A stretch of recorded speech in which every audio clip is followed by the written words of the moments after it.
Jermaine Dupri is highly underrated. Fight me. Not a jingle, slash commercial for the NFL.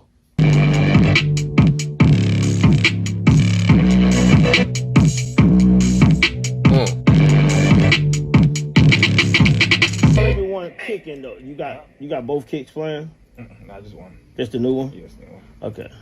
We got the loudest fans, and they got the stadium jumpers. You know we gon' go for the win. You know how we come, but no my pants on. It's a no pass zone. You know how we coming, but they get the ball back. That ain't gon' last long. You know how we coming. Stay in the pocket, long as my offensive line strong. You know how we coming. Every touchdown, we do a dance on them. You know how we coming. Smoke, you don't wanna be wait for this moment. It's game time. You know how we coming. Bro, I tell you what, man. Jermaine Dupri he never ceased to amaze me with the way he approaches his songwriting, his production, and so forth. I never knew of how dope he was until I started watching a lot of his, scattered videos on YouTube. Now, truth be told, me being in Atlanta damn near all my life, always listened and loved Jermaine Dupri's work. Very underrated.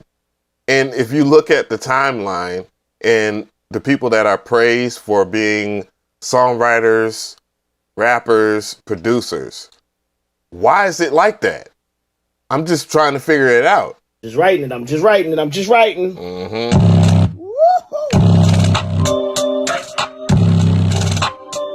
damn, that shit is distorted as fuck, but hey, I see you.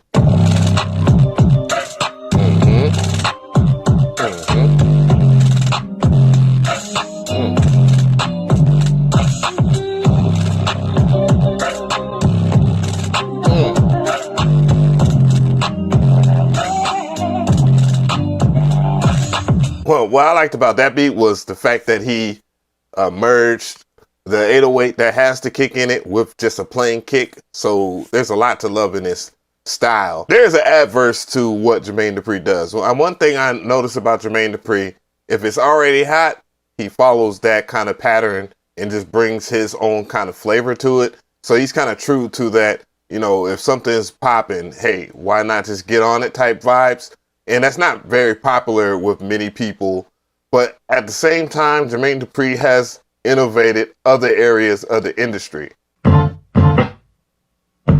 So basically it's a kick, snare. I think the 808 goes right here.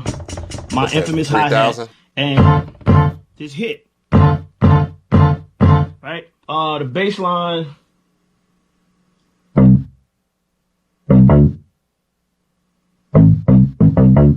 This, by the way, is not the actual sound that I used. It was an older setup that I had. I'm just reenacting this for you right now. So this is the tempo that I made the beat at.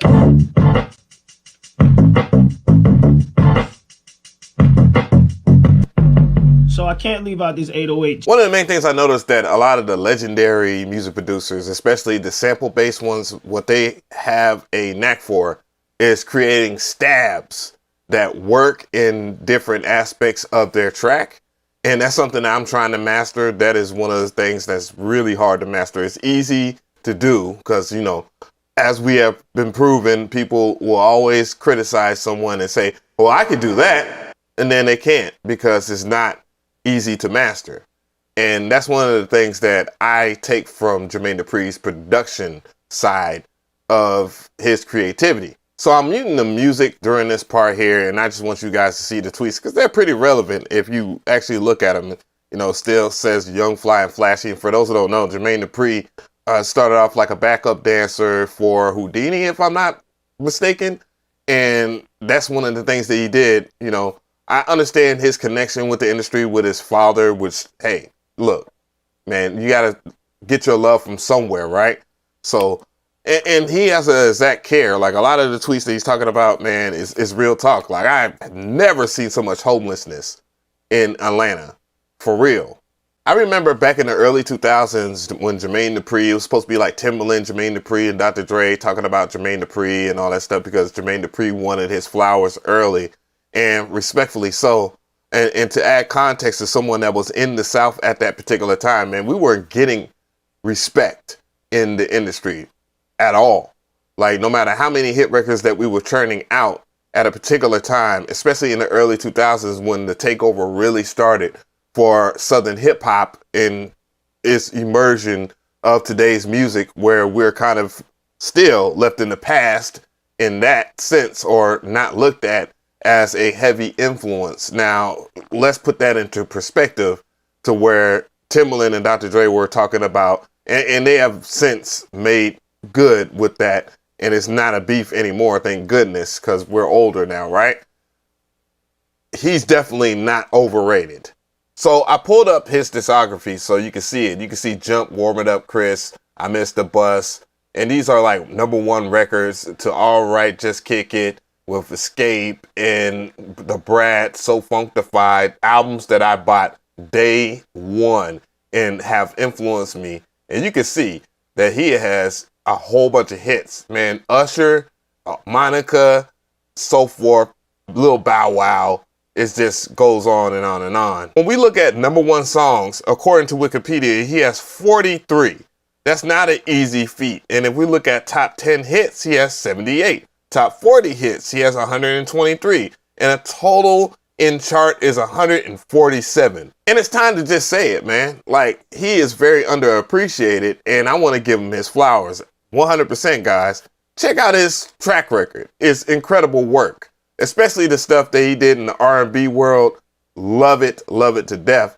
And there's not many versatile producers out here, truth be told. And he is an exact representation of what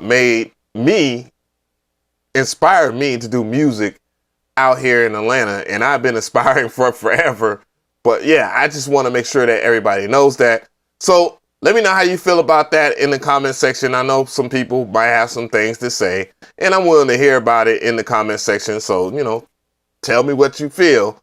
And also, you can check out the links in the description box. Make sure that you follow him on social media. He also drops a lot of diamonds, and hopefully we can kind of collaborate on a video or something like that in the near future. I'll try to use my connections and, get Jermaine Dupri to appear on this channel or to give some knowledge, because I think what he would say would be more valid than a lot of the producers that people hold over him.